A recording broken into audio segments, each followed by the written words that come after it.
की जी नदी म्हणून कुणाला माहित नाही, एकदा नाल्याच्या रूपामध्ये वाहते, बाळ्याच्या त्या परिसरामधून वाहते.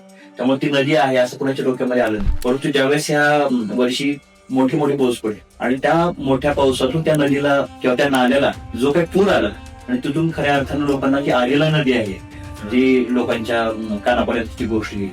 परंतु याचा इतिहास खूप जुना आहे. सोलापुरातील अनेक लोक याच्यावरती काम देखील करतायत, नदी संवर्धनाच्या संदर्भात काम करतायत. जलबिराटी नावाचं एक पोर्टल आहे, त्याच्यावरती महाराष्ट्रातल्या जवळपास 108-109 नद्यांबद्दल काम करणारे समन्वयक आहेत. आणि या काळामध्ये जेव्हा महापूर आला आणि प्रत्येकाच्या घरामध्ये जेव्हा पाणी गेलं, तेव्हा खऱ्या अर्थानं आदिला नदीची भयावह परिस्थिती काय असू शकते पूर आल्यानंतर ते लोकांच्या नजरेत आली.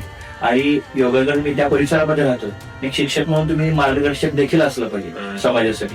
तेव्हा मला असं वाटलं की या मुद्द्यावर किंवा आदिला नदीवरती आपल्याला देखील वेगळं काम करण्याची गरज आहे.